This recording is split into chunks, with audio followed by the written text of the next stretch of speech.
I'd like to begin by saying welcome to our distinguished speakers and attendees.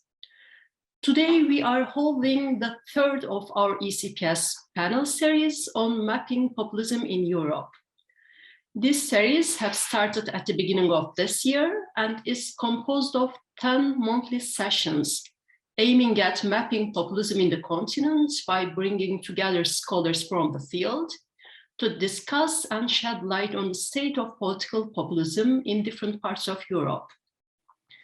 We have so far done 2 sessions, one for Southern Europe by focusing on Greece, Italy, Spain, and Portugal, and one for Central and Eastern Europe with the examples of Hungary, Poland, the Czech Republic, and Serbia. Today, our speakers will put the flashlights on Scandinavia, discussing the situation in Norway, Finland, Sweden, and Denmark. Before leaving the floor to the moderator, I'd like to introduce the speakers of the panel. First, our moderator, Dr. Lise Sunnercrantz. She's a postdoctoral fellow at the Department of Media and Social Sciences, University of Stavanger, and co-founder of the research group on populism, anti-gender, and democracy. Dr. Sunnercrantz's work centers on post-foundational discourse theory, hegemony, and the sociology of intellectuals. Her current research is focused on populism and populist rhetoric, especially in the Scandinavian context. She's an engaged scholar, also with an active voice in the public sphere, discussing populism, neoliberalism, and changes in Swedish media and politics. And our first speaker is Dr. Anders Hellström, who will enlighten us on the situation in Sweden with a presentation titled Sweden Democrats in Swedish Politics, the Mainstream of Extremism. And he's an associate professor in political science and a senior lecturer in IMER. He's an affiliated member of the Malmö Institute for Studies of Migration, Diversity and Welfare at Malmö University. His research interests include discourse theory and representation of migration, populism, and nationalism. And his most recent monograph is Trust Us, Reproducing the Nation and the Scandinavian Nationalist Parties. And his most recent anthology is Nostalgia and Hope, Intersections between Politics of Culture, Welfare, and Migration in Europe Together. The study is done with Christian Norasel and Martin Bank-Jorgensen. And our second speaker is Dr. Marie Cazes, who will be presenting on the topic of From Rural to Radical Right, a brief perspective on Finnish populism. Dr. Cazes is a doctoral researcher at University of Jyväskylä in Finland. In her PhD thesis titled Evolution of Populism in Finland, Continuities and Changes in the Construction of Populist Identity between 1959 and 2019, Dr. Cazes analyzes how populist parties build their identities and how the societal context influenced this construction. And our third speaker is Dr. Lise Lund Bjånesøy, who will give a speech on the topic Public Perceptions of the Populist Radical Right in Norway. She's a postdoctoral research fellow at the Department of Administration and Organization Theory at University of Bergen in Norway. Dr. Bjånesøy's research interests are public opinion, the populist radical right, intergroup attitudes, and survey experiments. Last but not least, our fourth speaker is Dr. Susi Meret, who will deliver a speech on the theme of From Success to Failure, the recent developments of radical and populist right in Denmark. She's an associate professor at the Department of Politics and Society at the University of Aalborg, Denmark. Dr. Meret's research interests focus on populist radical right parties, migration policies, Islamophobia, attitudes towards ethnic minorities, Nordic populism, populist discourses and practices, and anti-Islam. And this is all I would like to say. And Dr. Sunnercrantz, the floor is yours. Well, thank you very much. I shall now share my screen and hope that it works this time. Right? So that should be it. I'm gonna do a short introduction, but I thought again I keep it quite short because now I'm so excited actually to hear all the presentations. So I'll be fairly quick, I think. But yeah, welcome to the panel, everybody. Again, as I've already been magnificently introduced, I'm located in Norway at the moment, in Stavanger, where we also have this research group on populism, anti-gender and democracy. So therefore, I've been invited to chair this talk because I've been working a bit on populism in Scandinavia plus Finland. So like not the Nordics, but not Scandinavia, in between, right? Because we're not counting in Iceland here. So the theme for today is to talk about populist radical right parties in the Nordics. I will shortly introduce this topic or the field in very broad strokes to give you a sort of general picture of populism in all these countries before we listen to the presentations. And then, as you hopefully know, there is also a Q&A at the later on in this session, and we have, as I understand, a full 2 hours reserved for this discussion. Moving to the next slide. Yeah. So research on populism in Scandinavia and Finland have concentrated on right-wing nationalist populist parties. This means that populist movements and movements outside of parliamentary politics are less researched. Left-wing populism is also less studied, and equally research tends to focus almost exclusively on the nationalist right wing and less on sort of earlier rural or neoliberal populism. There are, of course, several ways to approach populism, which you probably know, and Nordic parties have been studied from several perspectives, but research has perhaps mostly focused on populism as an ideology or a communicative style, or studied from a party family approach, as many analyses focus on voter support and voter preferences in line with the dominant trends within political sciences. Today, we also have some examples of more kind of discourse-oriented studies on the populist radical right, which includes studies of how these parties are represented in media, but also the narratives that these parties themselves produce. So some have analyzed how populism and populists are also spoken about in the media. But I'd like to say as well a few words on the sort of common conditions, the commonalities, some of the historical conjunctures, but also the differences between these populist moments and movements. So rather than making like a country as case comparison, I'll be drawing then on my own work. For instance, I have an article or a chapter with Emilia Palonen where we've looked at the Nordic populist parties in sort of the latter half of the 20th century. And we argue that the populist parties in these countries mobilize as challengers of status quo that in turn transforms over time. So what we see, like other than the obvious similarities, since these countries are quite similar, as in being sort of liberal democracies and they have quite similar welfare systems, there are other features that we see that mark the Nordic politics in the post-war period, like a strong position of social democratic parties, although Finland being sort of the outlier where this position has been more or less occupied by the Centre Party, or I hope Marie agrees. And we still see that a culture of consensus is pretty much present in all countries.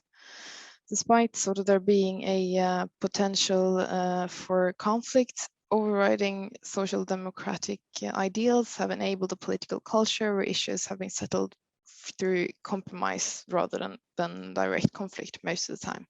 So we have these low levels of conflict over basic rules of political processes, for instance, and a high degree of consultation in public policy creation. We can also see similarities regarding the main issues of contestation.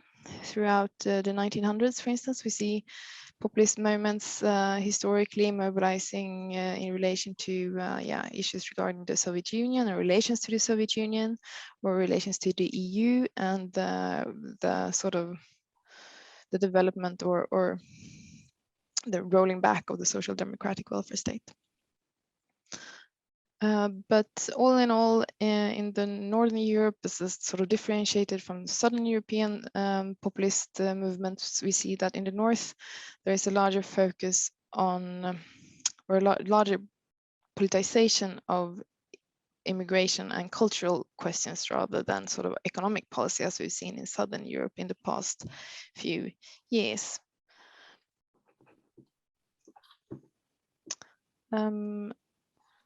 So there's, so what I'd argue is that what we see in the Nordics is usually less traditional, like newer parties. They're coming in from the sort of margin or the outside of the political field, and they're trying to mobilize popular support. And in that, they're using populist strategies.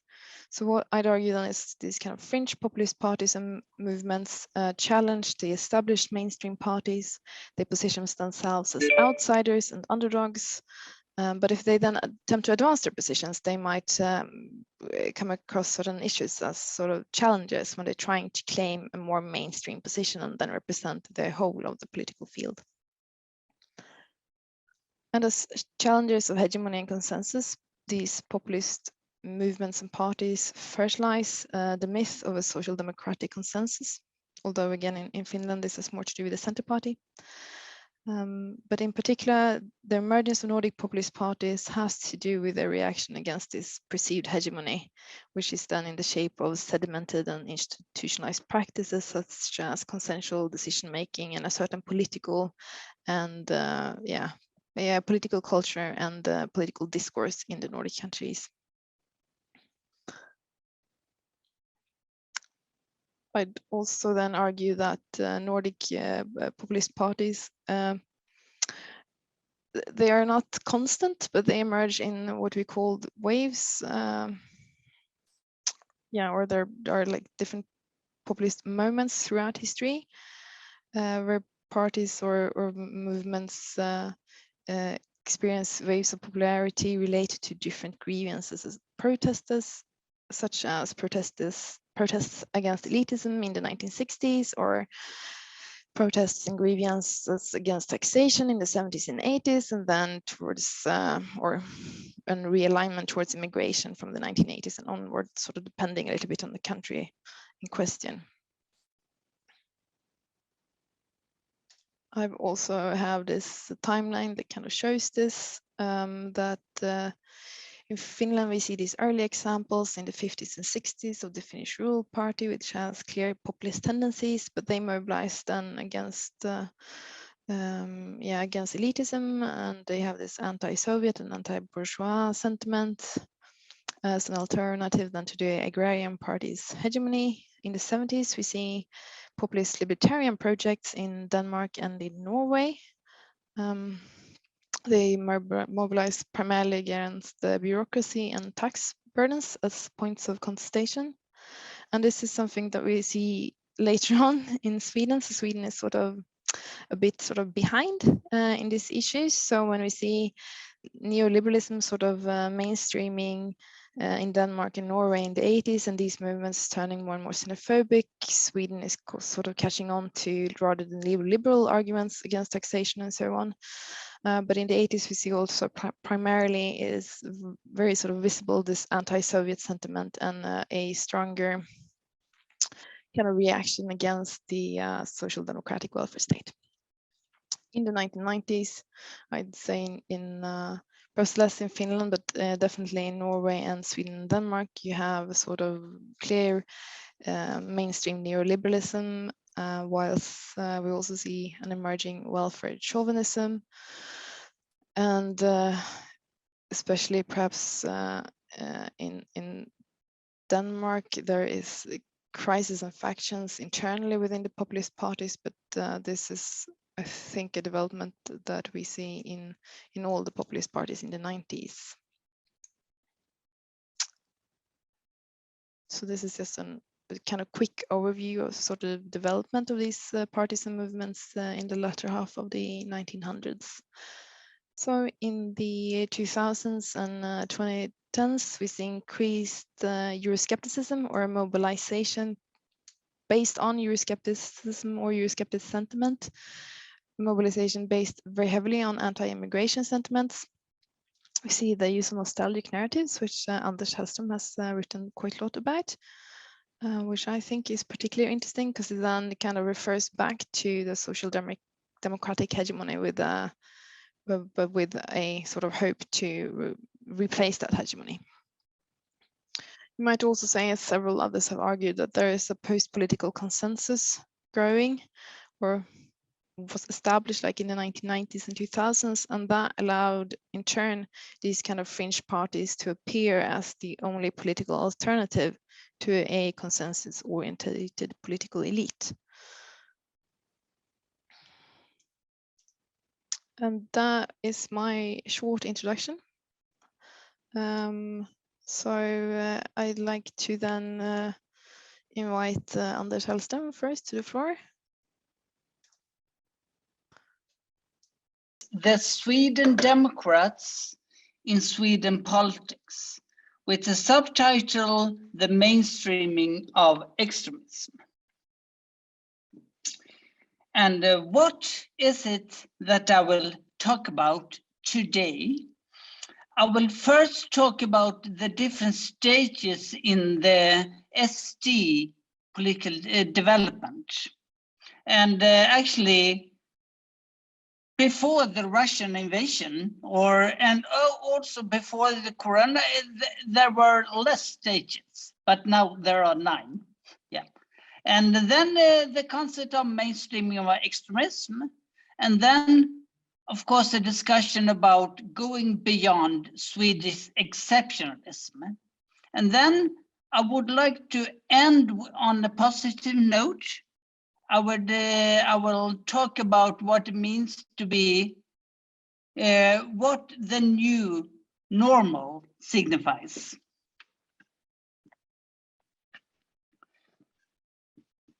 Yeah, okay, so let's go back a little bit, or at least we can take this first stage. We can talk about everything in Swedish politics before 2006. And in general, you could say that the SD achieved very little media exposure. And at best, when they were mentioned in the press, they were talked about, referred to as devils in disguise, like, or fascists in uniforms, or something like that. On the second stage, we can talk about what happened right before they got into the national parliament. That is the period between 2006 and 2010. And gradually, in the debate, the other parties abandoned their initial cadre sanitaire approach. And in the debate, even if they were like, yes, even if, of course, the other parties were interested in attracting the SD voters, there were still a lot of news items about the SD as political clowns or as racists. And on the third stage, in 2010, the SD actually got in, and the debate around national issues, identity issues, became heavily polarized. So yeah, they got in, and also they also, of course, got a lot of media attention, and you could also see in the public debate there was a lot of discussion around this new political party. And you can say, if you move on to the fourth stage, between 2014 and 2018, you could, instead of talking about one very easy, like left-right socioeconomic political divide, you can also talk about a socio-culture divide. And before, before this period, it was the SD against the rest. But here you have a couple of many other political positions. So even if you did not like the SD, maybe you were attracted by the Moderator or the mainstream right or the mainstream left parties. But yes, and in 2019, the SD is getting increasingly tamed, and their policy positions are thus seen as normal by the other political parties. It is less shameful to vote for the SD. And as it has been the case in the other countries as well, but Sweden came a little bit after.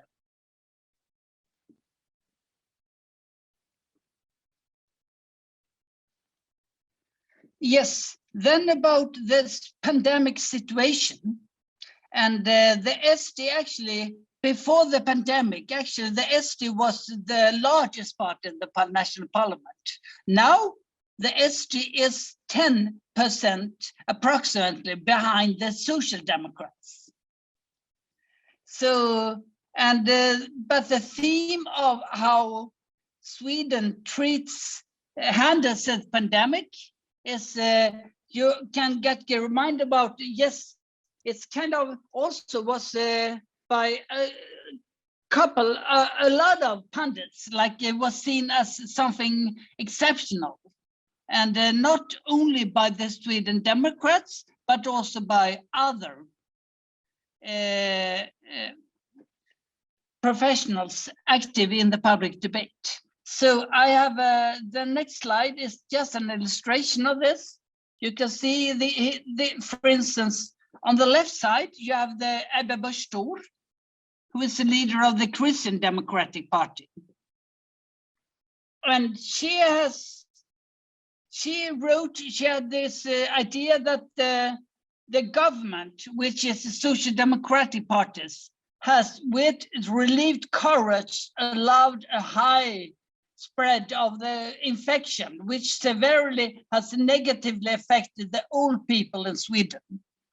And the Sweden, of course, Jimmie Åkesson, the leader of the Sweden Democrats, of course, followed the similar line of rhetoric. And he actually used the word massacre but it was the same point which Ebba Busch Thor also had when she was talking about how the Swedish government handled the pandemic. But the difference here is that it's, as you can see, it's not only Jimmie Åkesson, it's not only Sweden Democrats, also a lot of other political actors verbalize a similar message.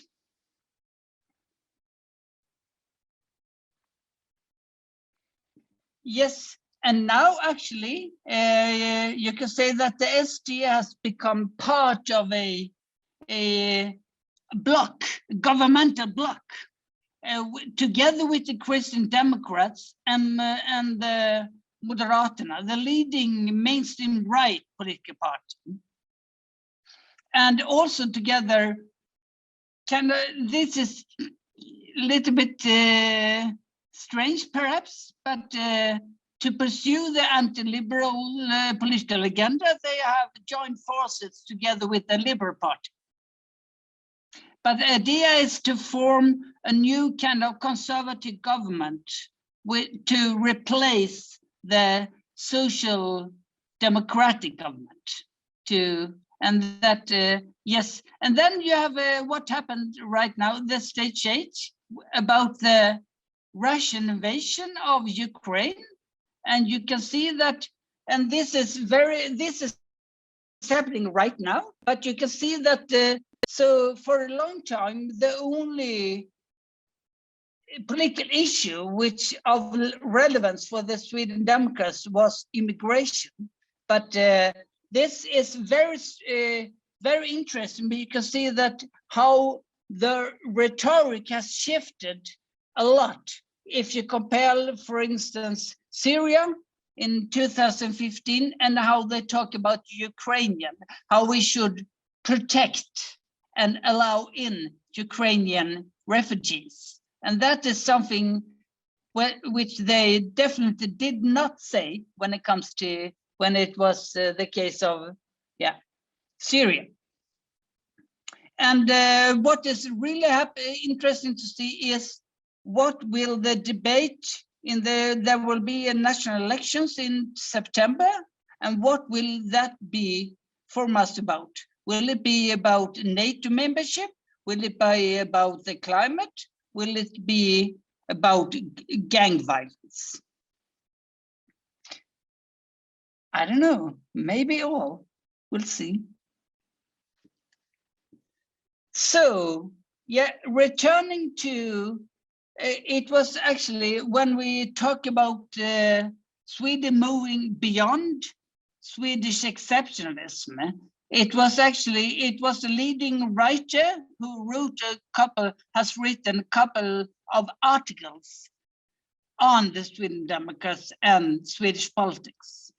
Jens Rydgren, a sociologist from Stockholm, but he said that his explanations for why was it the case that Sweden did not have a leading anti-immigration party, but it's not like what they had in Denmark and Norway, and he had a couple of explanations for why that was the case. But all these explanations do not work any longer, because, for instance, there is today a growing consensus between left and right. There is a moralization of politics, if you use Chantamouf's terminology.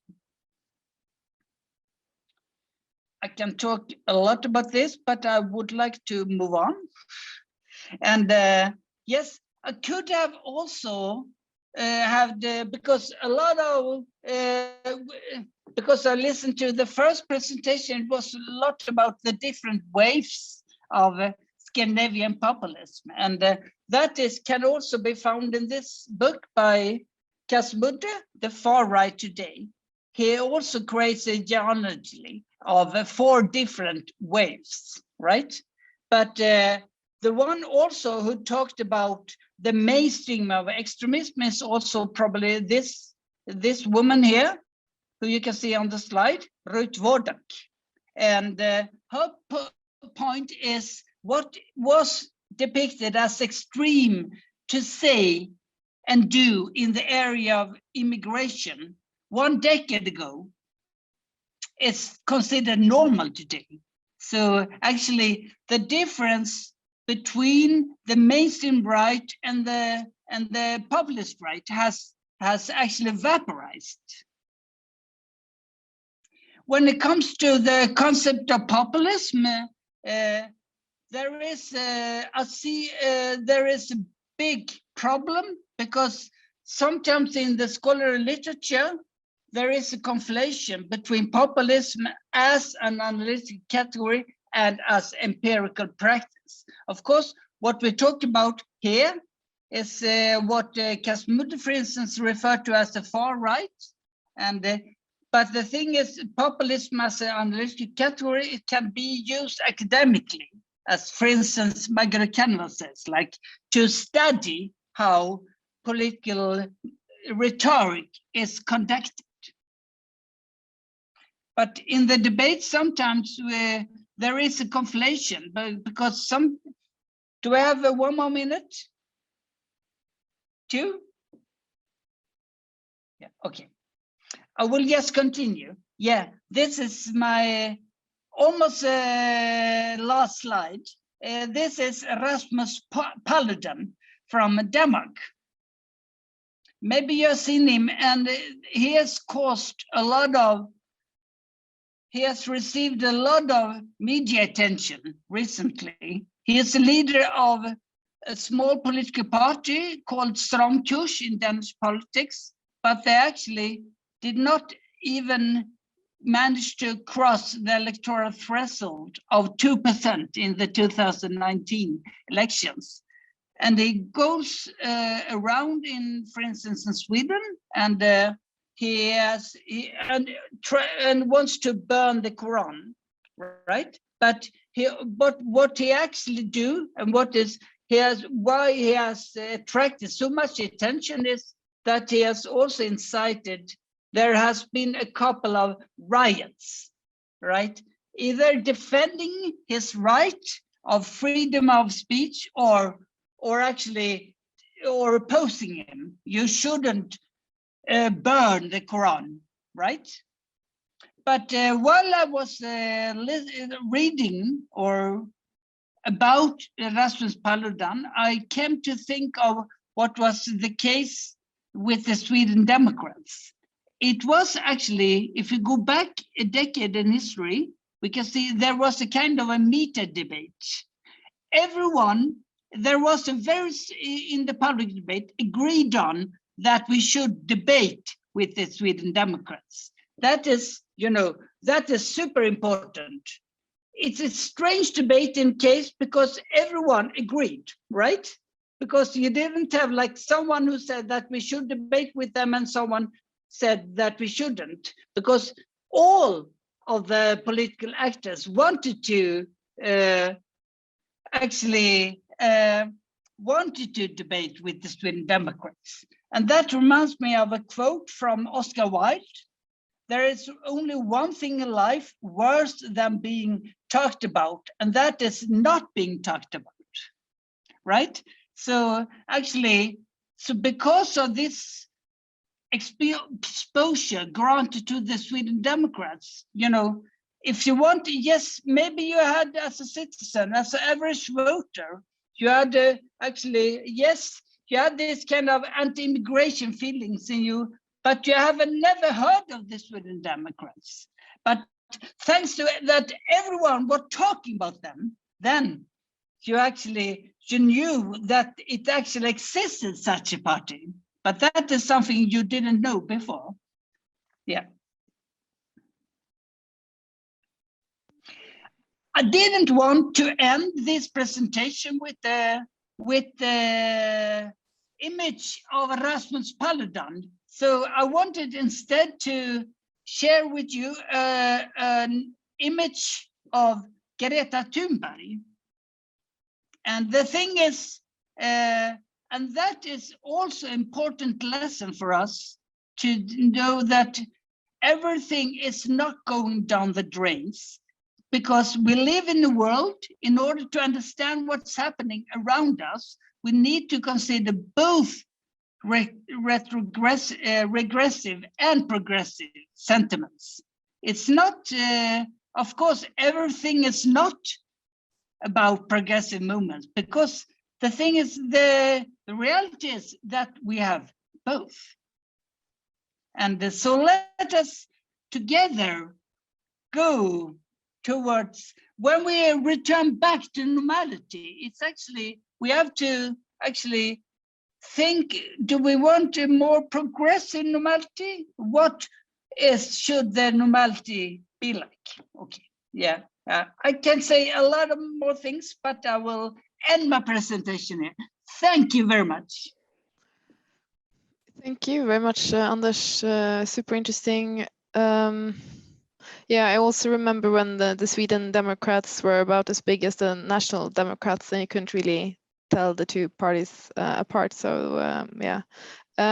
Just on the matter of waves, I think I've also read there's an old article by Klaus von Behm from 1988. Yeah, which is really good. Yeah. Which is actually what Kasmude based his genealogy on. Yeah. So that is, yeah. Okay. Sorry. I should mute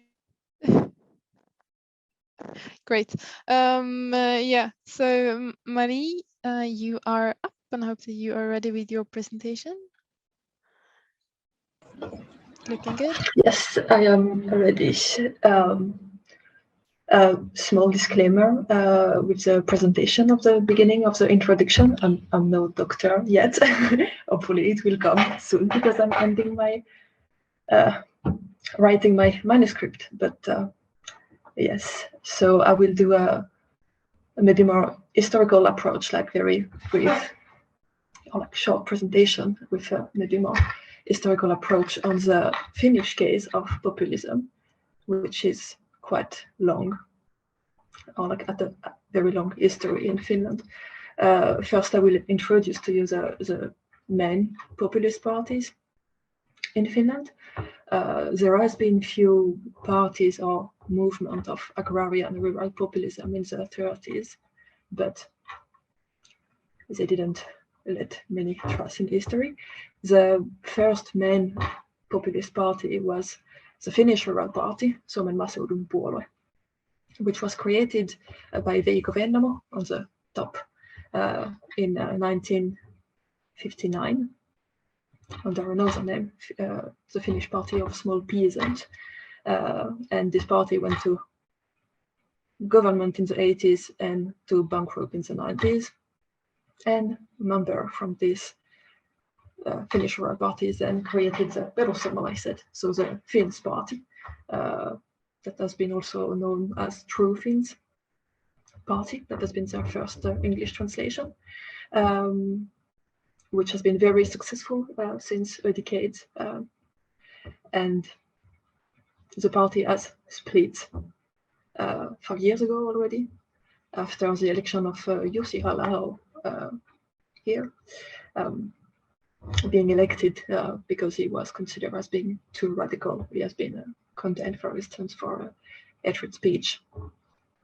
And the former party leader, Timo Soini, was party leader for 20 years before quitting the position. So the origin of Finnish populism, as it has been said a little bit in the introduction, it was very rural, this kind of agrarian populism. When it was created by Veikko Vennamo, it was actually even a split from the agrarian union due to some divergence of opinion about what to do in the countryside. Veikko Vennamo had this more conservative idea of rurality, and this idea of preserved also a lot of all the rurality and the agricultural world as it was before, even though it was facing a huge crisis and changes in the post-war area with mechanization and also mechanization, and also because after the Second World War, Finland had to lose 10% of its territories and had to take refugees, Finnish refugees, from those lost territories, and had to settle those people. And actually, it was Veikko Vennamo who was leading this office. So basically giving farming land to those families, and then those farming land went to bankrupt because it was an unsustainable system, and he kind of used the crisis when he created his political party, like this kind of, it's a bit simplified version, but that's kind of what happened in the origin of Finnish Rural Party. So yes, they were defending this kind of old agrarianism ideology and the forgotten people from the countryside that were neglected. They also had very strong opposition toward other parties, especially all the left parties. And to Kekkonen, who was a center party. Kekkonen has been president for 25 years. They were very strong opponents toward those policies. And some researcher like Liv has talked about this hegemony challenger in this very good book chapter.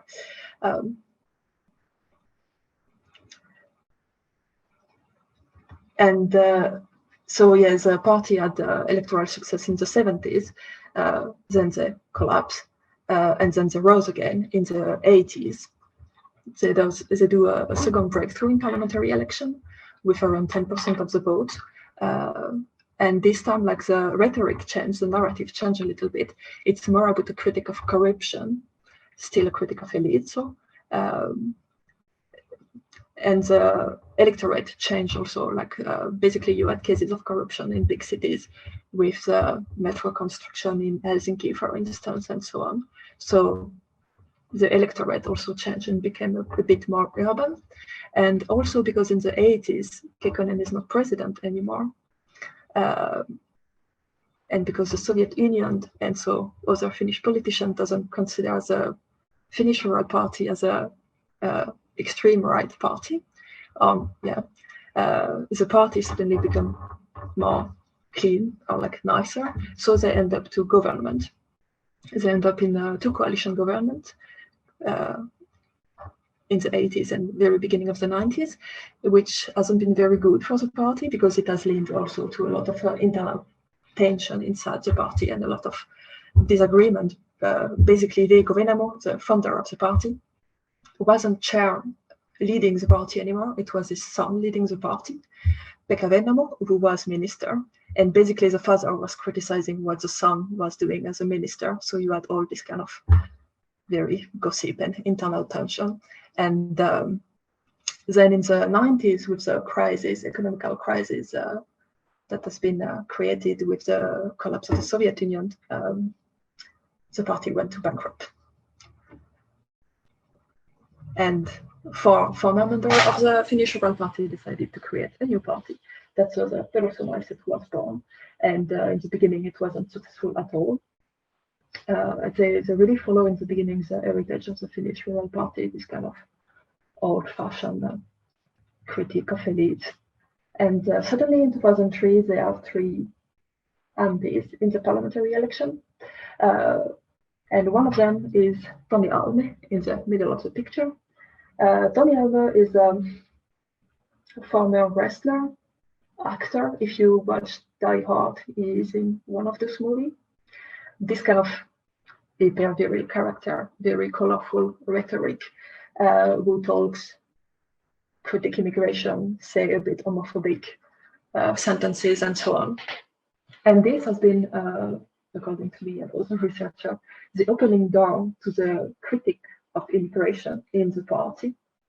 And after that, few years after, so in the late 2000s, you start to have new members going to the party that are affiliated with nationalist association, and you start to have a critique of immigration that's really start in this decade. And among other those new members, there is Jussi Halla-aho and all this very radical right wing that arrives. But the real breakthrough of the Finns party is in the parliamentary election of 2011. They gain 15% of the vote, so from 4%, they go almost 20%.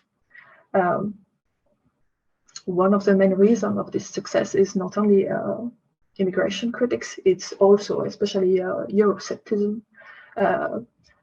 I guess a Nordic country where we are really critical towards helping Greece, for instance, and Timo Soini, who was leading the party at that time, was very critical towards European Union. They almost went to government negotiation, but they reject all the offer. So they stay in the opposition, which is always very good when you are a populist party, because you can always criticize government, in which they accessed in 2015, and that has been a little problem for them, like their support dropped dramatically. The election were in April and the government was created in May. So basically after, when you have the so-called immigration crisis coming in August, they are in the government and they cannot criticize the policy of the government. So suddenly the support also dropped because the electorate elects voters that were really adhering to the critique of immigration felt a bit betrayed.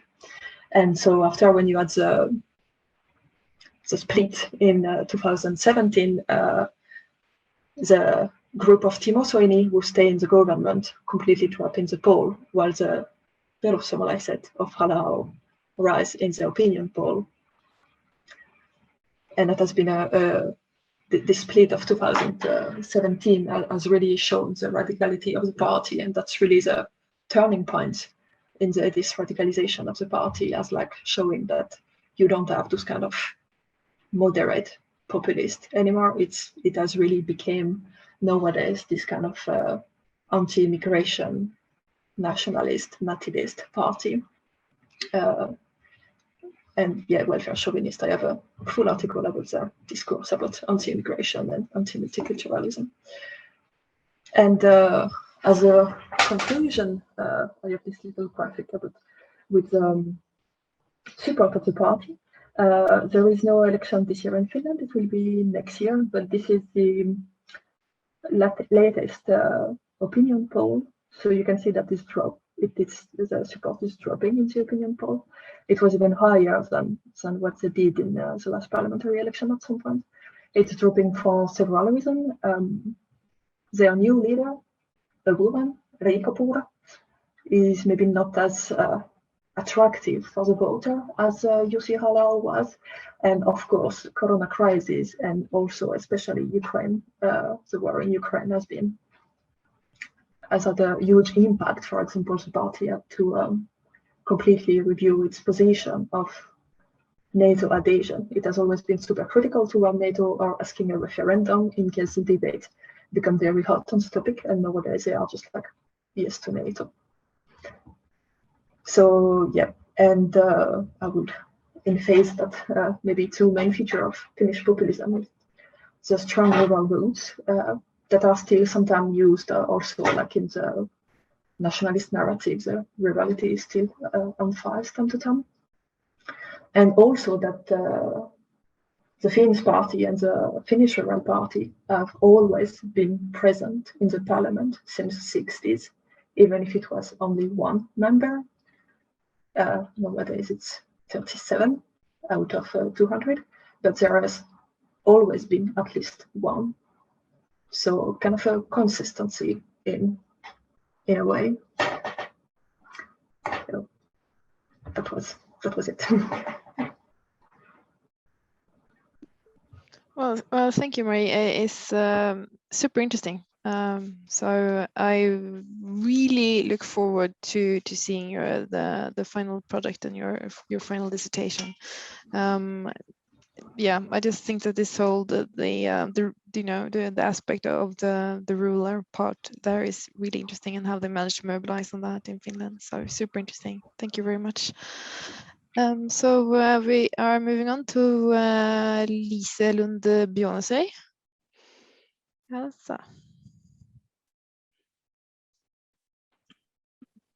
Let me just share my screen here.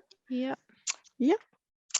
All right. So I will be having a bit of a we just can't see your screen so far yet, I think. Okay, let me just try again. Okay. Can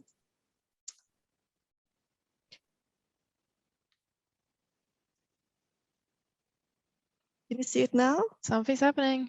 Something's we happening. can see the desktop. There it goes. There it is. Very good. There you can see it. Okay, Yep. great. I forgot to actually press the share button. Oh, yeah. I chose my screen, but then not the. Okay, great. So I'll have a bit of a different perspective. So instead of like looking at the Progress Party in sort of a historical light, we'll be looking at the Progress Party in the view of public opinion. So I'll present public perceptions of the populist radical right in Norway, so the Progress Party.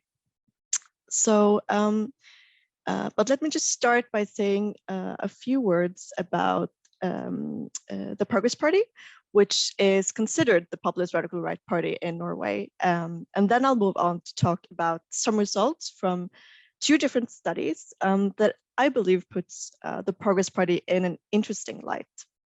So the Progress Party was established in 1973 by Anders Lange on a platform of strong reduction in taxes, duties, and public intervention. And in the late 1980s, the party made strict immigration policies part of their program and started gaining more support. And the party entered government for the first time in the fall of 2013 as a junior partner with the conservative party Høyre, and in 2018, the Liberal Party Venstre formally joined the government coalition, and in 2019, the Christian People's Party also joined the coalition after substantial discussion on both sides of the table. And in January 2020, just before the COVID pandemic, the Progress Party chose to leave the government coalition. And the Progress Party is often considered a borderline case. So not all scholars agree that the party should be considered a populist radical right party. The party has a broad policy portfolio promoting many different issues beyond immigration and minorities. They're also very active on social media, such as Facebook. And the pictures that I've chosen here are just a few snapshots out of many that the party posts on their Facebook page.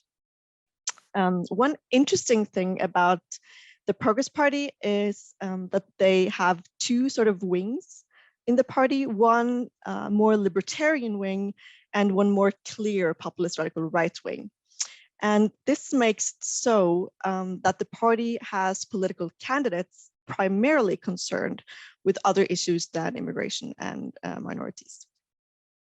But policies on immigration and minorities remains very important for the party. And for example, data from the Norwegian election study show that voters strongly and consistently associate the party with exclusionary policies against immigration and immigrants in Norway.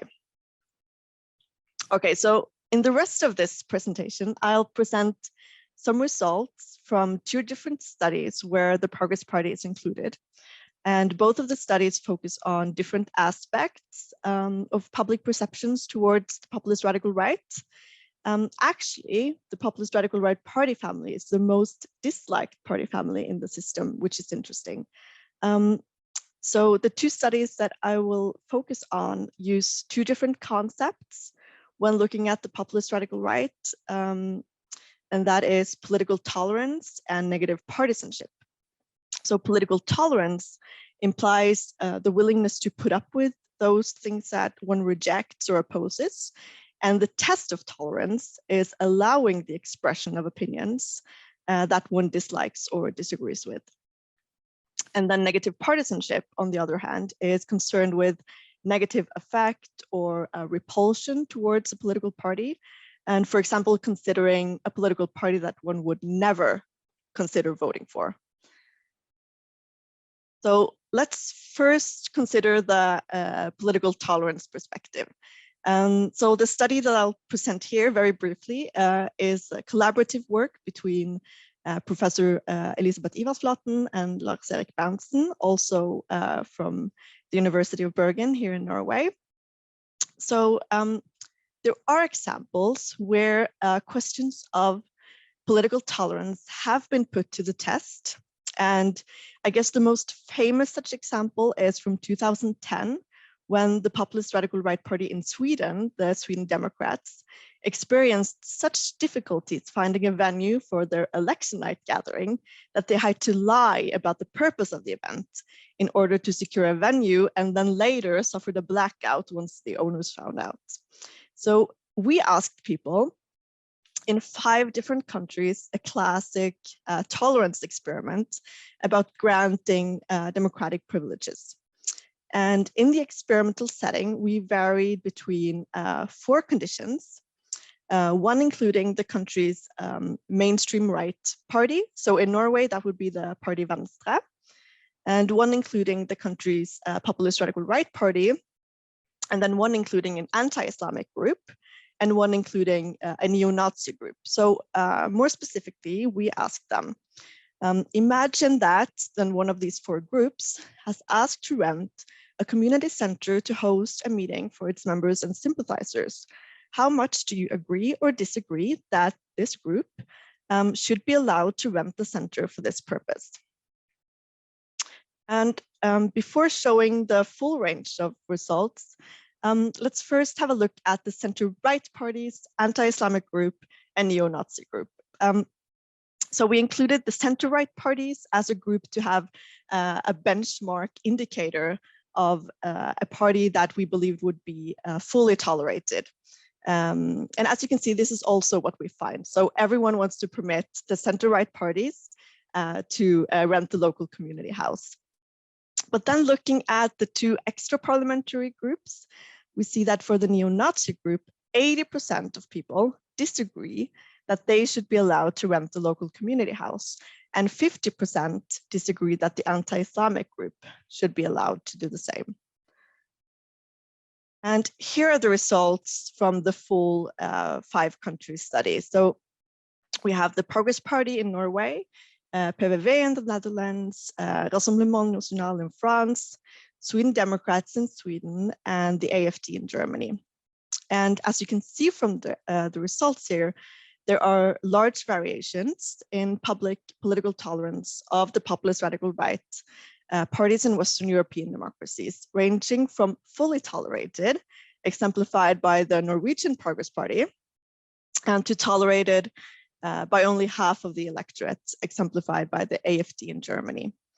And one of our arguments in this paper is that political tolerance does not only depend on understandings of the far right in terms of ideology, but also that party institutionalization matters.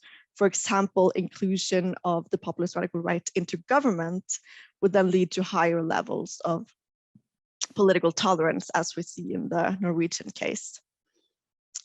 Okay, so the next study I present is about negative partisanship and the populist radical right. So in this study, I look at why many people would never consider voting for the populist radical right. So as it turns out, other studies have found that populist radical right parties has a particular high share of negative partisanship. So negative partisanship seems to be something particularly interesting related to the populist radical right.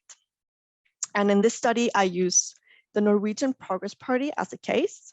So as you saw from the previous results, this was the populist radical right party with the highest levels of political tolerance, indistinguishable from a mainstream center-right parties.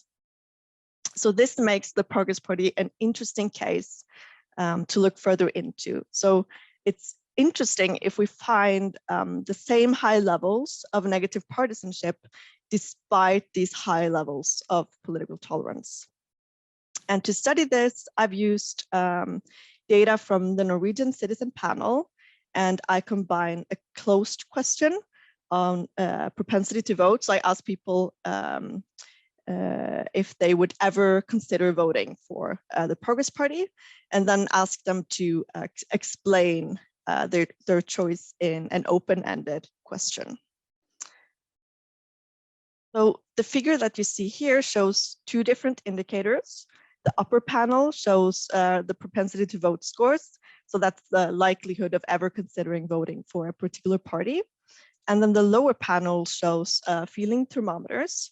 And that is how much one likes or dislikes a particular party for the major parties on the left and right in Norway. And what's clear from these plots is that the Progress Party is the most disliked party and has the highest share of voters saying that they would never consider voting for the party. So more than 50% of the voters say that they would never even consider voting for the Progress Party in Norway. So this part replicates what other studies have found about the populist radical right in other countries. But what I also did in this study was to ask the voters to explain, using their own words, why they answered the way they did. So this resulted in 4 different categories of responses of why those people would never consider voting for the parties, for the Progress Party. So the first category, blank rejection, generally included a deep disagreement with the party, but without necessarily explaining why they would disagree. And One respondent referred to this as a deep feeling inside me that says no. And the second category, which I've labeled immigration policy issues, include responses disagreeing with the exclusionary immigration policies of the party. And the respondents often describe the policies and the party as racist and prejudiced. And then the third category, labeled other policy issues, included responses explaining that they would never consider voting for the party because of other political issues than immigration. And the most frequently used issues here were environmental issues, where people were concerned that the Progressive Party was unconcerned for the environment, and also economic issues, where the respondents criticized tax cuts for the rich, privatization of welfare, and things like that. And then the final category was concerned with the political style of the party and political representatives of the party. So here people describe the candidates of the party as bullies in political debates, as incompetent, not discussing political issues, and things like that. Because of limited time, I've included just one example in each of the four categories. I would like to use a lot of examples here, but I've chose only one for each category. Okay, so, but just so that you can get an impression of what people answered, I would like to read them for you. So, so that you get an impression of why people would never consider voting for this party. So for the first category, blank rejection, one respondent explained that I deeply disagree on almost all parts of the FAP's party manifesto, and I would feel strange if I voted for a party that I'm so fundamentally against. And then the second category, immigration policy issues, one respondent explained that it's the most selfish party that exists. Their immigration policies give me chills. Their way of arguing and the lack of respect for human beings in distress. The racism they promote towards human beings with a different skin color is shameful. They forget that every human being is equally worth. And then the third category, other policy issues, one respondent explained that the Progress Party is the party that is the least concerned with the environment and the possibilities of survival for the next generations. Even though they promote themselves as the party for most people, in my view, they are absolutely not. And then the final category, political style, one respondent explained that I believe some of the most prominent people in the FAP have done their best to create a rhetoric in the political debate that is directly harmful for democracy. Okay, so to sum up and conclude, the Progress Party can be considered a borderline case when it comes to belonging to the populist radical right party family. But voters strongly and consistently associate the party with exclusionary policies towards immigration and immigrants. The party is fully tolerated by the public, but it's also the most disliked party with a high share of negative partisanship. And open-ended responses revealed that people have multifaceted reasons to never vote for the party. And that includes other policy issues than immigration, for example, environmental issues and economic issues. And it also includes the political style and rhetoric of the party and political candidates. Thanks a lot. Thank you very much, Lisa. It was really illuminating with this kind of different take on the issue of the Norwegian Fremskrittspartiet or Progress Party. So I think it's very fitting then that we're moving on then to the Danish case and what used to be as well a Progress Party and then became the Danish People's Party. Yeah, thanks a lot. Hope you can see the. Yes, it's just not in presentation mode yet. Just a minute. Okay, Yes. should be now. Right, thanks a lot. Well, thanks a lot. Coming last gives the privilege of not having to get through all the issues that have been already discussed by the others. I think it was a very good introduction to just conclude with the Danish case. Some of the issues that have been mentioned, as for some of the cleavages or the also chronology, also applies for the Danish case. And I'll start from just mentioning why this is interesting, not using too much time on this because it has also been mentioned. The interesting of the Danish case, but also of the Scandinavian case / Nordic case, is that we are dealing with established liberal post-war democracies with developed social democratic welfare states. One would argue now to what extent there's still universal welfare states in the studies that were mainly produced during the 1990s and early 2000s. So this might be up to discussion. Where there are high levels of wealth, or higher compared to the rest of Europe, well-being too, GDP and HDI also polling or recording very well, and high levels of interpersonal trust and political trust, and also high levels of happiness. This is one of the recurrent questions of people or scholars coming to Denmark, for example, asking what makes Danish people happier than others in Europe, although this also might be changing in the future, allegedly. The other thing that has been mentioned also by the colleagues today is this, that radical right-wing parties have fared rather well in the different countries. They are represented in all the 4 Nordic countries, particularly also in the Danish case from the 2000s, as it was mentioned by Leo at the beginning. The Danish People's Party in the specific has consolidated its position within parliament, although this is up to discussion right now, as I'll come in later on. As for the crisis that what was considered the biggest party within, so the radical and populist right, is experiencing today. The electoral support for the Danish People's Party was on the rise in the 2000s and until the latest elections in 2019. And until 2015, it reached average levels of 15–20%. And this included also the European elections in 2014, making it the biggest actually party in terms of levels reached at the EP elections in 2014.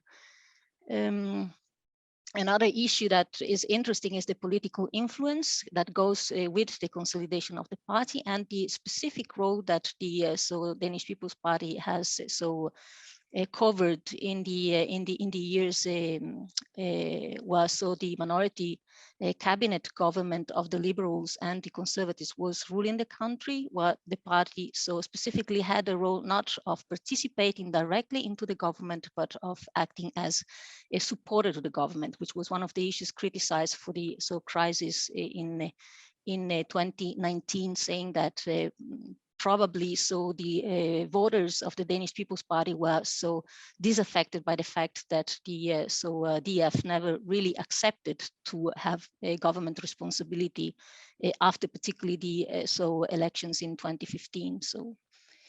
The issues that are on the agenda are very similar to those of the other countries, although the parties have perhaps different reputational shields, in the words of Elisabeth Iversflaten. But we find welfare nationalism or forms of welfare chauvinism. Anas and others have written also on forms of welfare chauvinism and nationalism. Also anti-immigration, and particularly when we speak of anti-immigration, anti-Islam, which is one of the things that we'll see recurring, so that also applies for extra-parliamentary movements or parties such as Stram Kurs, hard course of Rasmus Paludan that was mentioned earlier. Here is just a slide that looks a bit at the results, electoral results in both parliamentary elections, European elections in red, and municipal elections. The municipal elections is not, though, so completely so updated to the 2021 elections, where the party also lost compared to the 2017 elections, which prompted the former party leader Kristian Thulesen Dahl to step off, and this caused also an internal crisis on whom was supposed to get the leadership of the party, which we will see later on. As you see, I just put a quote from the principal program of the Danish People's Party from 1997. When I mean, one of the issues that is mentioned is the goal of the party to re-establish Denmark's sovereignty and freedom, to secure the Danish nation and monarchy existence. And also this other paragraph mentioned in the article on the immigrants and the native rights, that Denmark is not and has never been an immigration country, and the DF is against the development of Denmark into a multicultural society. To the extent immigrants can maintain themselves and their families, they can get a temporary permit to stay and work.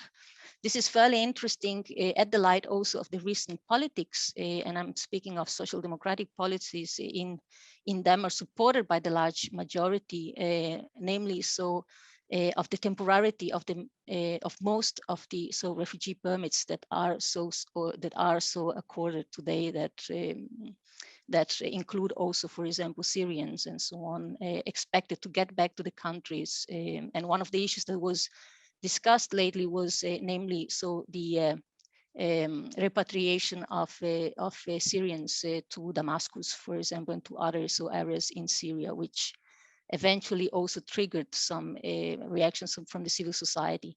So we have anti-immigration with strong anti-Islam position, prominent DF agenda, not only, as we will see, also in newer radical right parties that have emerged at the 2019, after the 2019 elections, a welfare nationalist chauvinist approach, and also a Euroscepticism that is today, I would say, affected also by the actual war in Ukraine, the invasion of Ukraine, as for the pro-NATO and consensus that was mentioned also earlier, which also affects positions within the Danish People's Party and further splits within the party. What explains the rise and consolidation of the Danish People's Party? I mean, many of these things have been mentioned before: new political cleavages, growing salience of the value politics. This was also presented by Liu in a kind of chronology that perhaps also assesses different changes through time, and better relates also to the, let's say, different contexts, but also different structural changes and transformations through time. Electoral volatility fluctuation, also in this alignment in terms of party identification through time, particularly when you look at mainstream parties, namely, for example, the Social Democrats, but also the Liberals, exacerbating socioeconomic and other divides, particularly, I would say, the center periphery that we see in the Scandinavian Nordic context, but also in the Southern European context lately with the presidential elections in France, that I'm sure that has been discussed earlier.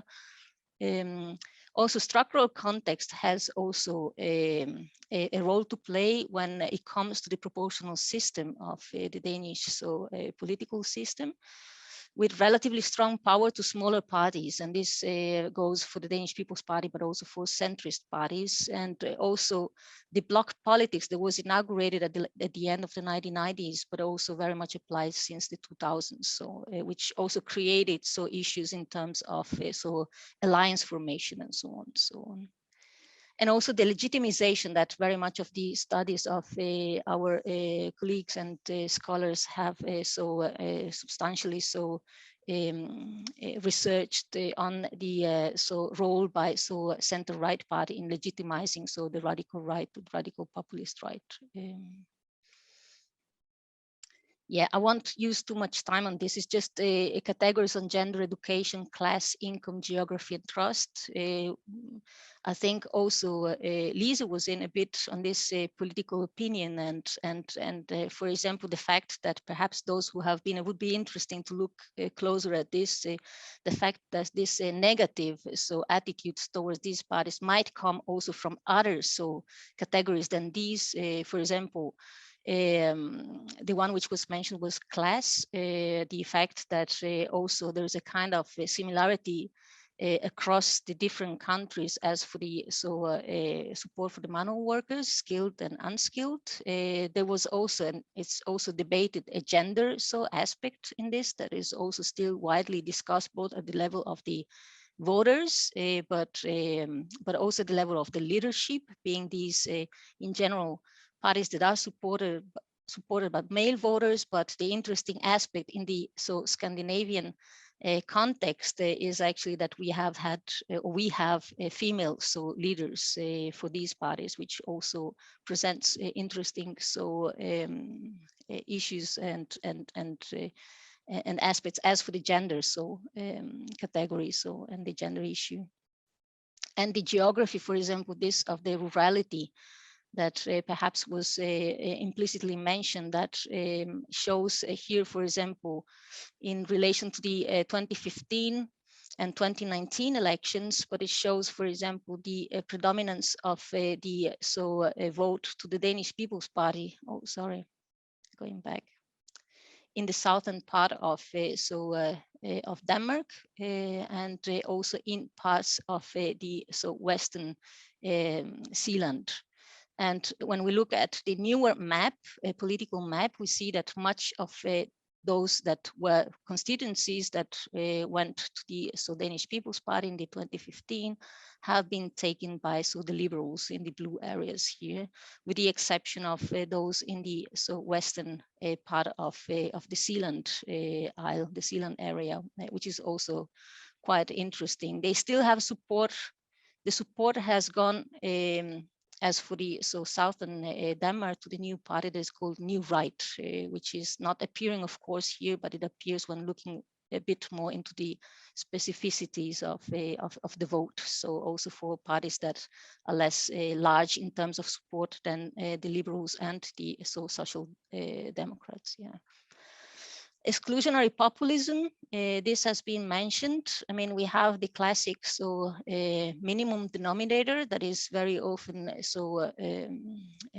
mentioned in relation to the minimum denominator by Mude and Kaltwasser, this of being against the elites, against the establishment. But this is not the only one. I would say that as up to the moment, perhaps other issues, as Lise will come up, for example, the climate issue, but this of being against immigrants is also something that appears also in opinion polls and public opinion surveys. When it comes to the definition of the people, this is what the Danish People's Party has once used as a way to present their idea of Denmark, and I use it very often also with the students, because one of the things that is striking is actually that in the representation of our Denmark, the capture says our Denmark, there is so much we have to care for. I mean, the representation is predominantly white, where also the dog is white to some extent. So, and this has also created a lot of reaction from civil society organizations and responses to this, actually, to other forms of ideals and ideas of people and communities. So, but ethno-nationalist, a narrative of common roots, of a common belonging, of same value or similar values and principles, and also this of the emphasis on the Christian values lately, also by the new leader of the Danish People's Party, the modern Messerschmidt, that also very often mentions this a homogeneous community, as for the principle that was mentioned later, whose fundaments are challenged by not only globalization, but also by Europeanization and by migration flows and refugees, of course. The gender aspect that I'm also extremely interested in, and I think I don't know whether it was mentioned a bit earlier also.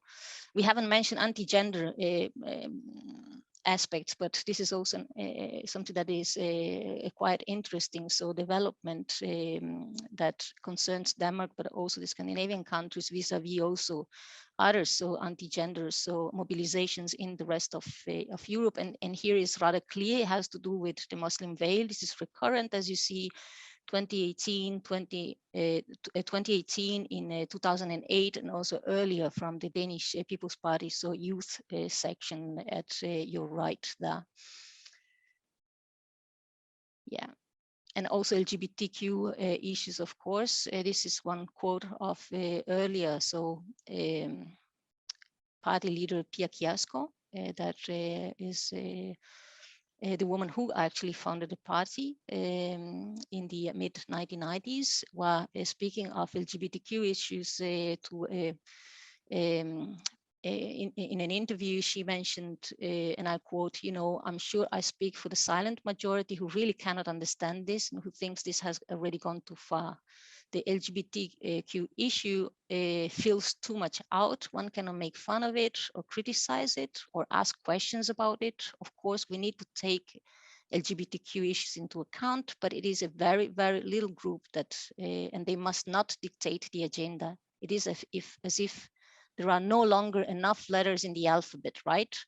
So that everybody can feel included, you know. Isn't it queer, the word they use nowadays, or what is it? We have come there where it is us who must feel wrong about and ill fit of it because we do not think this issue feels so extremely much in our life. So this is amongst the issues that shows also a bit of the opportunistic positioning of the party that is not contrasting LGBTQ issues, but sets the limits of these issues when it comes to the political agenda. So, as today, party leader here in the picture, new party leader since January 2022, Morten Messerschmidt, that has replaced Christian Thulesen Dahl, who had followed Pia Kjærsgaard, a very debated and extremely controversial election. Morten Messerschmidt is and was at the time of the election, but also today internally challenged by party members who simply do not like him. They don't think that he's a good fit for the party, and particularly for a party in crisis. Since his election or appointment, several prominent MPs have left the party. I think probably is here mentioned four, probably even more than 4 MPs that left the party. And the original idea was actually to involve in the leadership, campaigning former liberal minister and hardliner on immigration, Inger Støjberg. This didn't happen because of the court case Støjberg has. She was convicted for it, and she declined, of course, this opportunity. Living out one of the options that was strongly and warmly hoped by former DF leader Christian Thulesen Dahl. Morten Messerschmidt is also in waters that are not that easy for him at the moment. He has a court case for mismanagement of EU money, the famous Melt case, at least here in Denmark, that is not yet assessed. So his future might also be related to the to the results of this case. So. Yeah, and here very, very quickly, the other party, that is the new right, that polled just above the threshold, that seems to take part of the supporters of early voters of the DF that are discontent with the DF, but still want to vote for the radical and populist right. The leader of the party is also a woman, Pernille Vermund. here in a kind of a very debated way to present the party so drastic economic plan in a kind of a very summer fit, one would say, that of course created a lot of echo in the social media. Is a hardline immigration party that wants to stop asylum altogether, with an ultra-liberal economic agenda, so being different in this from the Danish People's Party, and is polling rather well, as you might see in the graph below, that is though referring to polls of July 21. And then for the extra parliamentary, so radical right or extreme right, Anas was, so speaking of Rasmus Paludan, who ran elections in 2019, did not poll enough. That means not above or below the 2% threshold in Denmark. Is an ethno-nationalist, a strongly Islamophobic, racist party that wants the prohibition of Islam in Denmark, sending out all Muslims in Denmark. This has developed into a social media as a case, because I mean the action repertoire of Paludan and also by Paludan followers is strongly relating on social media and social media channels. For example, this of the Voice of Freedom, but also on other eclatant ways to demonstrate, such as the Quran burning. This has happened in Denmark before, Sweden. And it's also trying to mobilize the youth through the YouTube channels that was, however, closed by the YouTube at a certain point, but had millions of views on those videos that were posted. And the Patriots Go Live take a bit the heritage of this, and they also post live videos to their demonstration. They stream online to their demonstrations, and they really make use of these media stunts in order to get attention. So the other one that has not been mentioned before, but very often is something that we discuss, particularly when we discuss extra parliamentary movements of the extreme right, is the Nordic resistance movement, the North Front. This is actually transnational, as another example of a transnational movement that has grown. I mean, transnational in the sense that is represented in most of the Nordic countries there, where it is still allowed. They are outspokenly racist, neo-Nazis that want really to protect the Nordic region from the extinction of the white autochthonous people. So it's really, there's no doubt what we are dealing with in these cases. They have march and procession. They also take attention by acts of vandalism and violence attacks. In Denmark, known for some of the cases that have been court cases lately, where they've been actually convicted for vandalizing Jewish graveyards, both in Aarhus, in the municipality of Aarhus, and in Randers, which is in the middle of the Jutland. They are also here in Aalborg. It's often that we see stickering, stickers everywhere, flyering, banner drops that we are aware of, that we try also to map when it is the case. So, for example, the White Lives Matter was one of the cases that we had also here.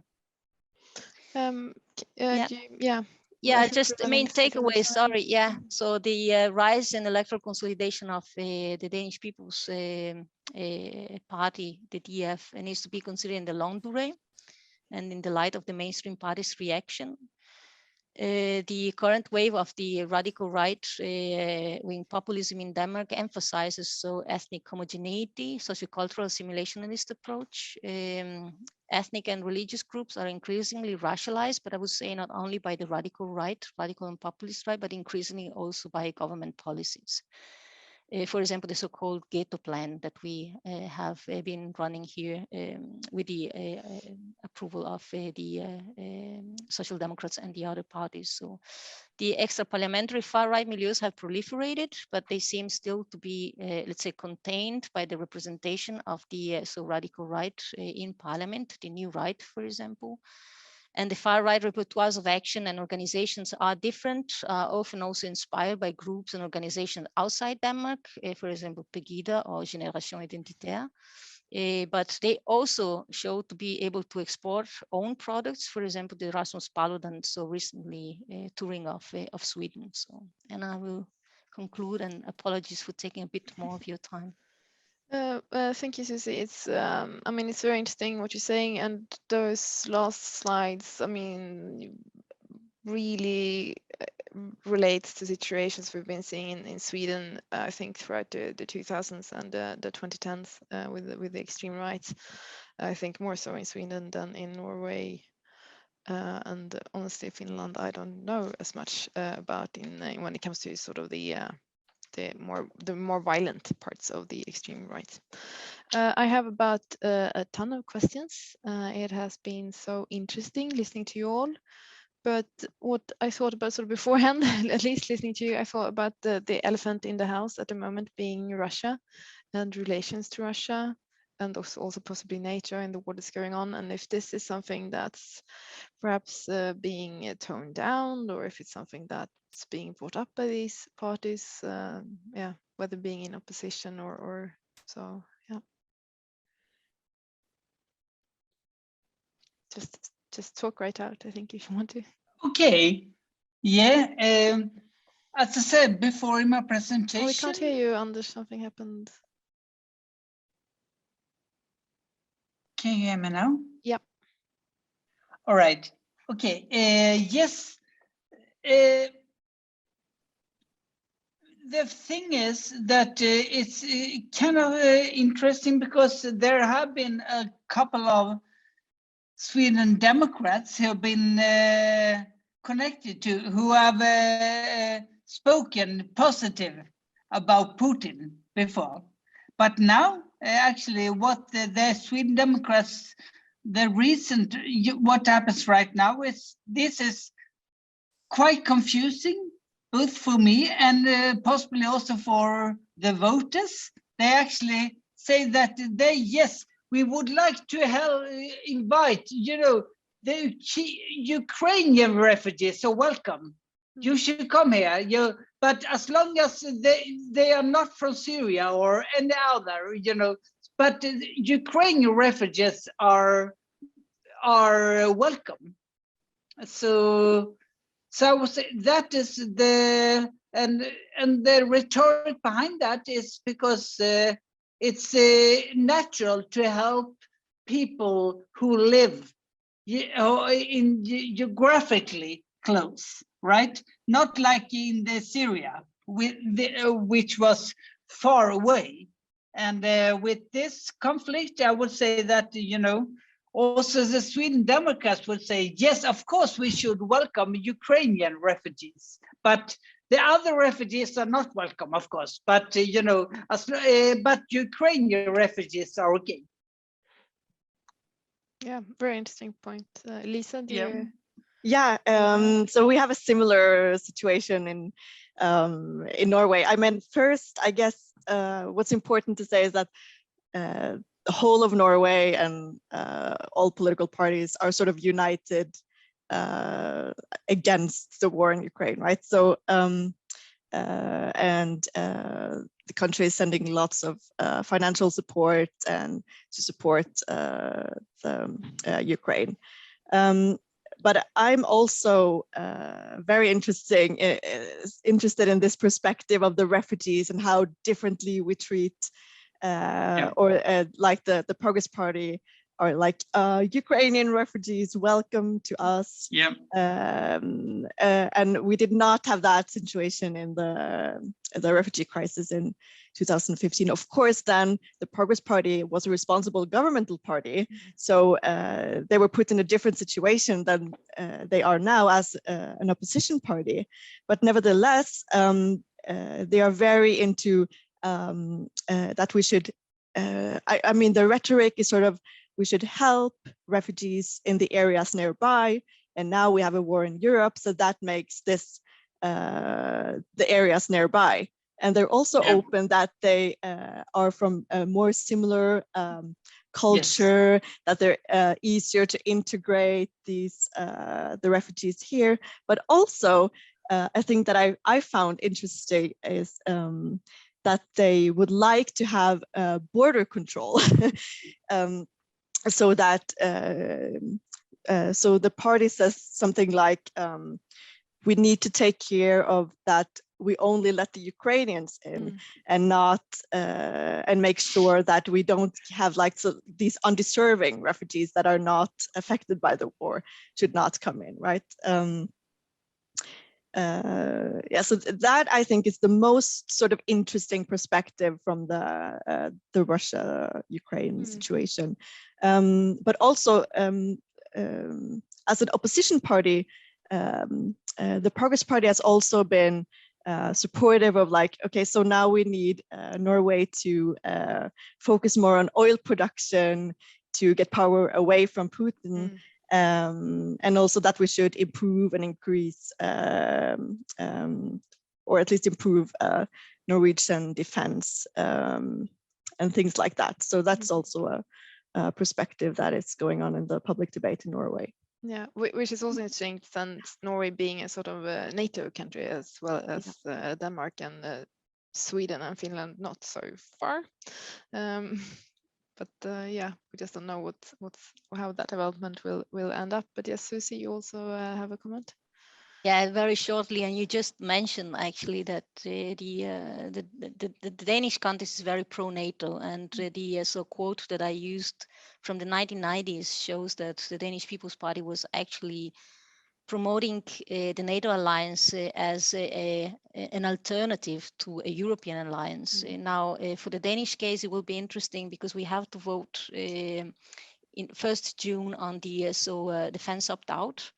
And how this is actually understood, because I mean the Danish government is actually following all the other European governments, or most part of them, in the sense of helping out both refugees, creating specific reception for refugees and policies, so that Ukrainian refugees can actually start working from day one. This is what they said. Not being or at least not yet, of course, they're considered temporary refugees, but I mean, they have another set of conditions that make this situation and this group of people more protected than others. We talked before about the Syrian, for example, refugees more subject to temporary conditions, and also to repatriation programs, which is not the case for the Ukrainians, for example. The other thing with the defense is interesting, because it seems like, I mean, what is it that we actually are going to vote for? Is it a defense within the EU, or is it more of NATO?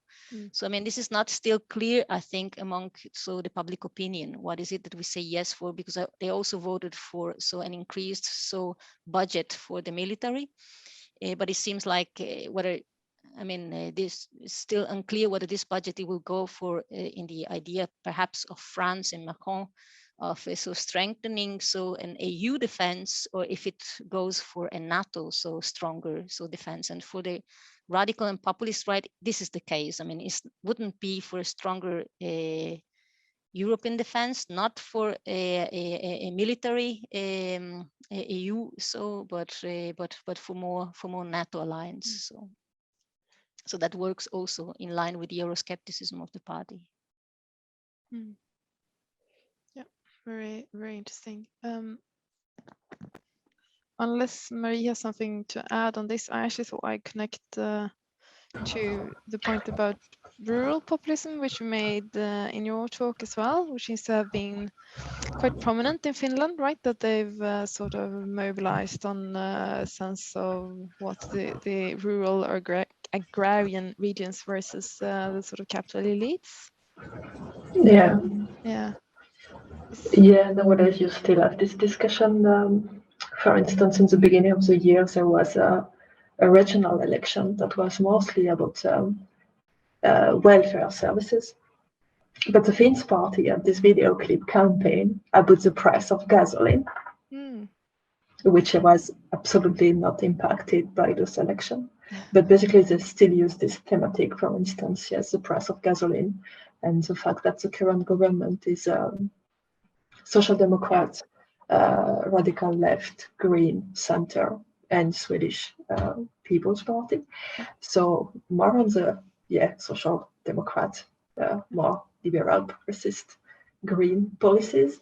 And so basically they've been criticized also this kind of elitist point of view of wanted but environment first, but this kind of way of thinking only works in big cities. People in countryside need their car to drive, which is true. Or you need to put other alternative. So they have been surfing up, for instance, on this kind of thematic nowadays. But Lise, hasn't there been some sort of similar tensions in the latest Norwegian election as well? Well, yeah, absolutely. So, So in 2021, for those who are not familiar with that, we had an election in Norway, and the agrarian party called the Center Party did great. They got like 13.5% of the vote, and they are now in government together with the Labour Party. And one of the reasons why the Center Party did so well was, I think there are two reasons, probably several reasons, but like two very important ones, right? And the first is that it was sort of a reaction to many of the reforms by the former government, Høyre-FrP government, where they merged municipalities and you sort of got this feeling that people in rural areas didn't matter that much. So we have this reaction against the former government, and these voters were picked up by the Center Party. And then you also have this sort of rural consciousness, right? So that mobilization of the periphery. So it was in many instances sort of a rural or center versus periphery election in Norway. Yeah. But now, of course, they're declining in the polls because of expensive gasoline prices and things like that. The COVID pandemic and the situation with the war in Ukraine has been difficult for the current government. Yeah, I mean, Susi, you also mentioned that there has been this kind of geographical aspects as well in Denmark previously. So it almost seems like Sweden is sort of an outlier here, that there are no yet sort of tensions between sort of the rural versus the urban, or? Oh, I would say there is. If you look at the poll figures for who votes for the Sweden Democrats, one thing, of course, which is super striking is that a lot of more men than women vote for this party. Or actually, the young urban women are not interested in voting for this party at all. They are, I wouldn't say minuscule, but rather small. But for middle-aged men, it's actually rather big. Yeah. And of course, this is also a kind of, there is a tension, of course, especially outside between Stockholm and the rest, right? So it's like, so there is definitely a rural-urban divide also in Swedish politics. And also you can see that in the rhetoric, right?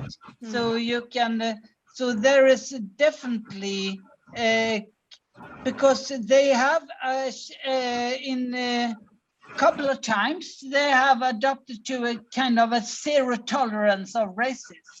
So it's more like they are actually having like an agenda which is not racist, but against Stockholm. So, but I would say that it's yes, it is against immigration, but it's also against feminism, and it's against vegetarianism. It's against the green movement, right? So it takes the opposite stand on this kind of socio-culture divide between. So it's like taking this, more authoritarian, traditional, and okay. Kind of the same here in Finland. With this very interesting new leader of the Finns party who is a vegetarian, which is very surprising because most of the voters are this kind of I don't know, meat eater, and like if you go on her Instagram, she mostly posts about green juice. Oh, that is interesting. Yeah. But she is very strong anti-immigration stance, so that's. Well, then maybe she's trying to appeal to the sort of I don't know, the young women being vegetarian living in the capital. I don't know if there's some sort of. I don't know. She also tried to not put this part of her first, like to not lose all the support from elsewhere. But yeah. Lise, do you want to come in? Yeah, I just wanted to second on that point about like who votes for these parties, right? So in Norway, we see that that they are also male. But if we take the sort of rural or center periphery divide, we see that the Progress Party voters they're definitely not urban, but they are not rural either, because the rural voters are mobilized by the center party. So you get this sort of different dynamics in who different voters are mobilized by different parties. So those that vote for the Progress Party are more, I don't know where they are from actually, but they are not urban and not rural. So it's an interesting pattern there. Just to follow up on that, I would say that it's also, I think it's a struggle of normality to being as normal as possible. So this, what we can say in general about the Nordic, these parties, they are not trying to be as extreme as possible. Maybe there are examples in Denmark, but in other countries, so they try to be as much common sense as possible to shift the borders of normality. Yeah.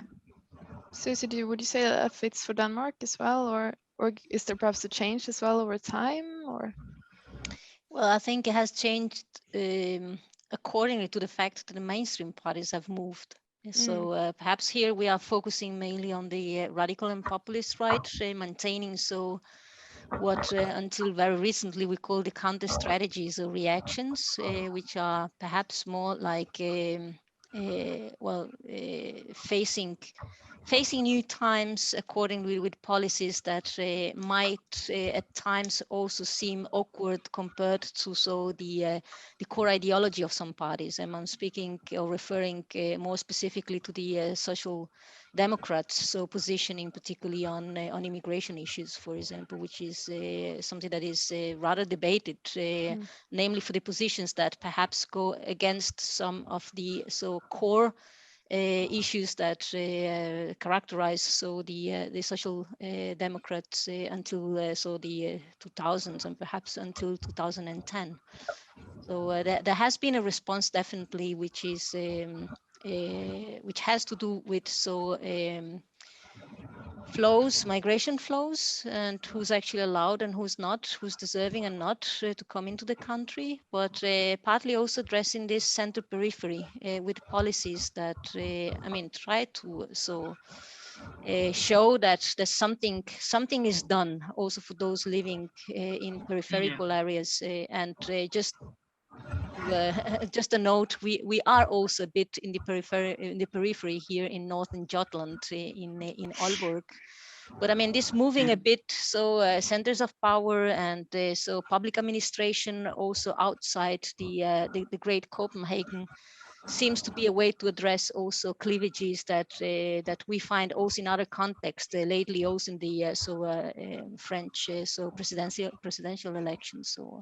So I mean, looking at what mainstream parties are doing, then we can understand what the radical right becomes, in the sense that it obviously becomes less extreme in the perception of the public opinion, but this is let's say a result of the fact that the other parties also are moving. They're not static with their own programs and policies. So I would say that perhaps it's this also, and who has done most, I mean, besides the extreme case of Rasmus Paludan, it's also a question that probably will and needs to be addressed more into detail in the future. Yeah.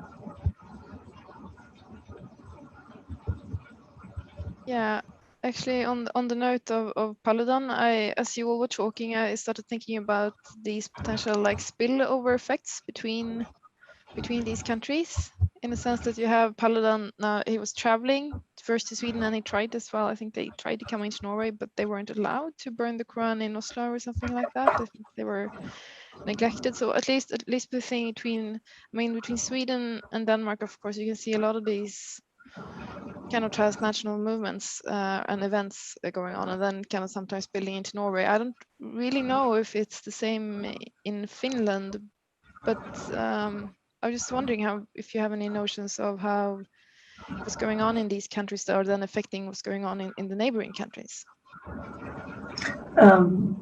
There used to be a Nordic resistance movement for this extra parliamentary movement in Finland. It has been forbidden a few years ago. There is still, of course, some kind of neo-Nazi group existing in Finland, but I'm not a complete expert on that. But for example, with the recent event of Sweden, the Finns party is taking the example of not Paludan, but all the incident that happened in Sweden. Finns party likes to take the Swedish example as a threat to what will happen to Finland if you don't do anything against immigration and multiculturalism. So basically they took this example just for all those suburbs in Göteborg and everywhere else that has been like burning police car and this kind of thing. So they take it as a threat of it will happen in Finland if we don't do anything. Yeah. Yes, Anders, of course, wants to comment on that. You're muted. Just to follow up on what Marie said, I think it's what is super interesting in this case is this people in Finland who wants to, of course, I recognize, I've seen many examples of you want to have an image of Sweden like this. But the thing is, this image of Sweden in decay is also an image, a reality description, which is shared by also Donald Trump, Vladimir Putin, Viktor Orban. You know, this is, you have to be, so if you know who you actually share your opinions with, like who your friends are, who also share your idea, what is Sweden? And that, of course, is this idea of Sweden in decay is also a common trope in the rhetoric of the Sweden Democrats when you associate immigration with crime, right? So you have many cities, for instance, in Malmö, where I'm in, like you have problems of crime, and that is in the rhetoric that is associated with immigration. But that connection, something which was depicted as extreme before, has not become also quite common sense, also among other mainstream right parties. Not so before, like 1 decade ago, Sweden Democrats were alone, right? But now also other people or parties or representatives are articulating a similar message of combining crime with immigration. Yeah, I think in the case of Orban and Fidesz, they are also pointing to Sweden as extreme in terms of sort of gender and so-called gender ideology in these cases as well. So we have this, this very interesting, but Lise, you want to? Yeah, just I guess just like a short note on the situation in Norway concerning demonstrations and the Paludan case in Sweden. So we have an anti-Islamic group very active in Norway called Stop Islamization of Norway, and they have arranged like several demonstrations over many years, which have sometimes evolved into violent demonstrations, unfortunately. And if I'm correct, I think I just read before we started this seminar, I just did a quick read on Paludan, and it looks like he was in Norway in February. I didn't know about that actually, but that he participated in one of Sian's demonstration in front of Parliament in Oslo. But you're probably right, Lee, that they weren't allowed to burn the Quran or something like that. I think I read it just the other week that because what had been happening in Sweden with all the demonstrations and all the exactly rioting, they didn't want that to be happening in Oslo, so I think they said no. Yeah, but there were just last weekend there was a Sian demonstration in Sandefjord, which turned into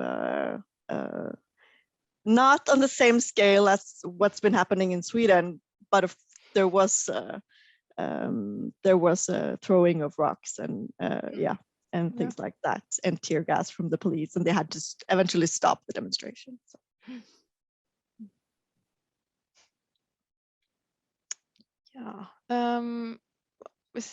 If there's anybody else want to come in, otherwise I have more questions on my list, but we are sort of running out of time. So Bulent, you want to say something? Yes, thank you very much for these interesting presentations and vivid discussions among the panelists. So I have a question about this populist radical rights groups or parties' influence or effects over mainstream political parties. I think it is so poisonous. So we know that populist radical right parties come to power. It's a big danger or big threat for democracy, democratic values, and liberal institutions. But sometimes people don't care about how they affect mainstream parties in their discourse and their actions. So what do you think about that? This by effect or side effect of radical rights over mainstream political parties on the left or the center or the center right? I can just summarily say that I think academics, researchers often say that it's not those marginalized outlier parties in themselves and their decision making that is sort of making the most significant change, but exactly as you say, their effect on other parties. Anders, you wanna?